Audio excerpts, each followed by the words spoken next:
Assalamualaikum warahmatullahi wabarakatuh. Perkenalkan, saya Erlan Putra Permana dari Prodi Sistem Informasi. Pada kesempatan kali ini akan saya kerjakan tugas terakhir dalam tutorial mata kuliah struktur data. Tugas kali ini akan menjelaskan mengenai proses dan algoritma searching dalam bahasa pemrograman Java yang meliputi DFS dan BFS. Sebelumnya, apa itu himpunan data? Himpunan data dasarnya adalah kumpulan dari suatu data yang saling terhubung dalam struktur data. Dapat berbentuk graf atau tree. Data disebut vertex. Dua data yang berkaitan disebut adjacency. Dan dihubungkan dengan edge. Proses pencarian data disebut traversal. Kemudian proses pencarian ini dipisah lagi menjadi dua jenis. Yang pertama ada DFS atau Depth First Search. Yang kedua ada BFS, Breadth First Search.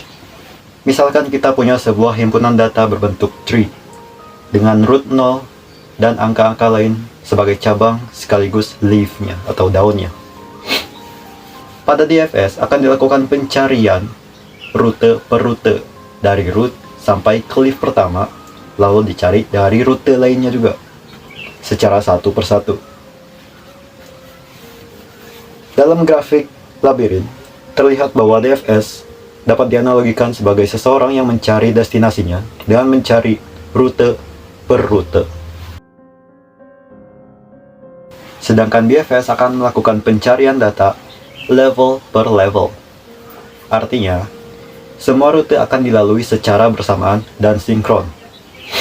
Dalam grafik labirin akan terlihat bahwa BFS dapat dianalogikan sebagai air yang membanjiri sebuah labirin, sehingga mereka akan menelusuri semua rute secara bersamaan sampai menemukan titik destinasi. Lalu bagaimana implementasinya dalam Java?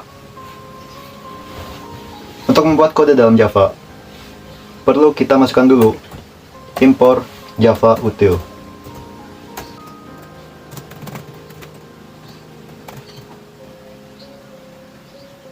Lalu selanjutnya akan kita deklarasikan dulu bagaimana himpunan data tersebut terbentuk. Berikut juga dengan adjacency dan edge-nya.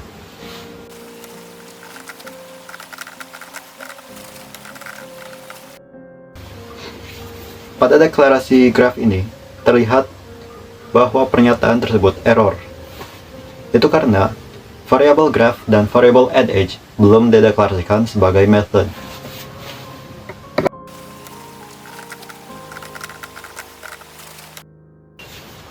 Method search adalah mendeklarasikan berapa banyak vertex yang harus dibuat, mengacu pada integer v yang dimasukkan pada public main. Pada kasus ini, dideklarasikan 10 data, yang berarti akan dibuat 10 vertex yang berbeda.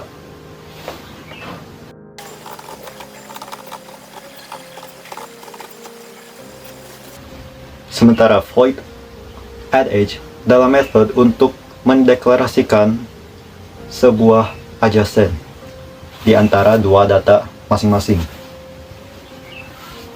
Misalkan pada graph addEdge 0,1, ini berarti menghubungkan vertex 0 ke vertex 1. Berikut juga dengan yang lainnya. Sehingga kurang lebih, jika dibentuk suatu graph tree, akan terlihat seperti ini.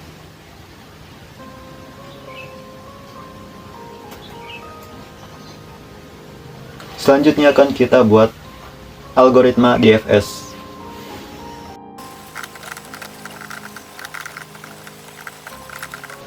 Method DFS berfungsi untuk menchecklistkan angka-angka atau vertex-vertex yang telah dikunjungi. Kenapa? Supaya tidak terjadi perulangan penampilan data. Jadi jika sebuah data sudah dikunjungi, jika sebuah vertex sudah dikunjungi, maka dia akan maju dan kembali tanpa menampilkan data yang sudah dikunjungi.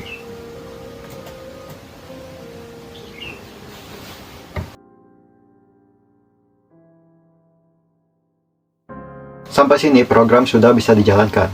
Hanya saja, data yang akan ditampilkan hanya vertex 0. Itu karena belum kita lakukan penambahan atau pergantian data secara algoritma, dan belum juga kita tambahkan fungsi DFS yang sebenarnya. Pertama-tama kita harus menentukan list iterator dari angka awal atau 0. Dalam graf, kita dapat melihat bahwa 0 memiliki anak-anak 1, 2, dan 3. Ini bisa disebut sebagai list iterator dari 0.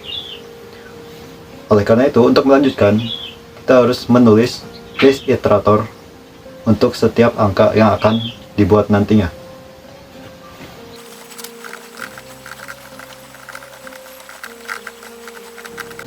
Setelah kita tambahkan list iterator, angka 0 dapat maju ke angka-angka berikutnya, yaitu 1, 2, dan 3. Namun karena kita tidak membuat sebuah urutan spesifik untuk list ini, maka Java akan menggunakan urutan default. Struktur data default yaitu stack. Ini berarti dari ketiga urutan ini akan diambil data paling atas dahulu, yang itu adalah 1. Sehingga 0 akan lompat ke 1. 1 sudah dikunjungi, lompat ke 4. Sudah dikunjungi, lompat ke 7. Dikunjungi.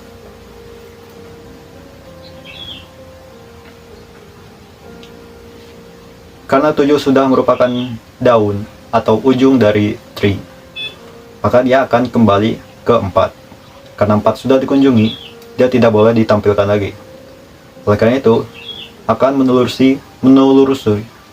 menelusuri data-data yang sisanya, yaitu 8, langsung lompat ke 5, lompat ke 2, lompat ke 3, ke 6, dan pada akhirnya ke 9. Ini berarti, jika diurutkan, seluruh traveler tersebut secara berurutan akan menghasilkan angka 0, 1, 4, 7, 8, 5, 2, 3, 6, dan 9. Apa yang konsol katakan? Sesuai. 0, 1, 4, 7, 8, 5, 2, 3, 6, dan 9.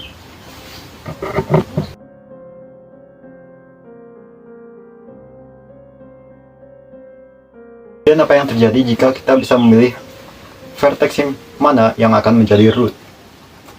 Jadi misalkan dalam ilustrasi ini, kita akan membuat 1 sebagai root, bukan 0.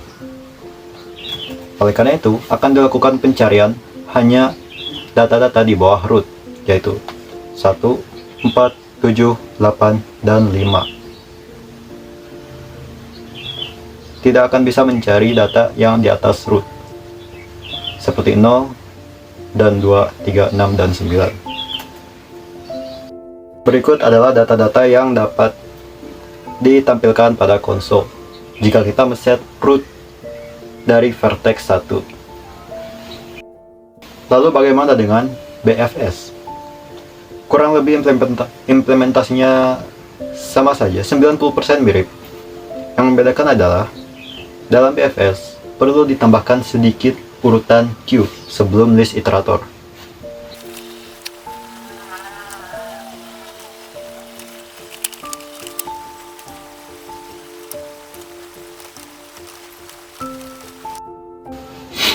Jadi pada algoritma BFS ditambahkan sedikit penambahan deklarasi baris queue untuk setiap list iterator dari nilai awal.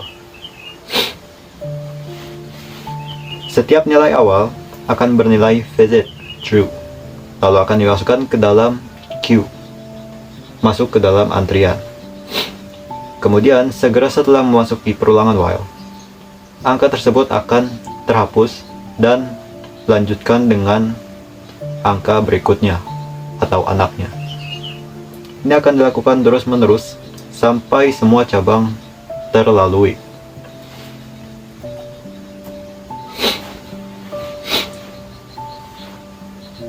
Semisal kita mengambil angka 0. Angka 0 kemudian masuk ke dalam queue. Size dari queue berupa 1. 0 dicoret, muncul, lalu maju ke list iterator 0 lainnya, yakni 1, 2, dan 3.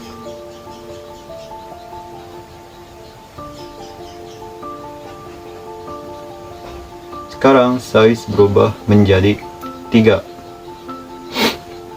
Sesuai dengan struktur data Q, data yang paling awal akan keluar terlebih dahulu juga, sehingga A1 tercoret, ditampilkan, dan maju ke 4 dan 5.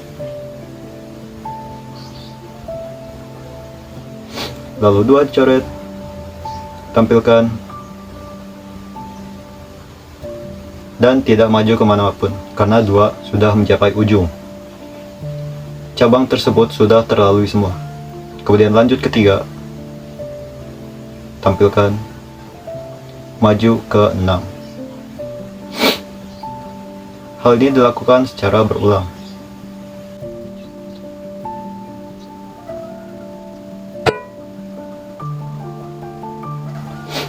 Angka 7, 8, dan 9 sudah mencapai ujungnya. Oleh karena itu, urutan sudah berakhir. Sehingga size dari Q sudah tidak bersisa atau 0. Ini yang menyebabkan perulangan while Q size sudah tidak berlaku lagi. Itu artinya pengurutan sudah selesai atau pencarian sudah selesai. Apa yang terjadi jika kita mengubah posisi root beralih ke vertex 1? Sama seperti tadi, berarti data-data yang terinclude atau vertex yang terinclude hanyalah data di bawah 1. Ini berarti 1 ke 4 ke 5, lalu 7 dan ke 8. Menghasilkan urutan 1, 4, 5, 7, dan 8.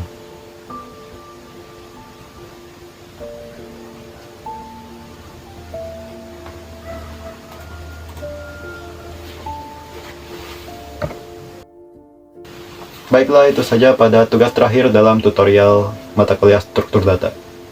Maaf apabila terdapat salah kata atau langkah-langkah yang kurang jelas, sisanya mohon dimaklumi. Itu saja, sekian, dan terima kasih. Wassalamualaikum warahmatullahi wabarakatuh.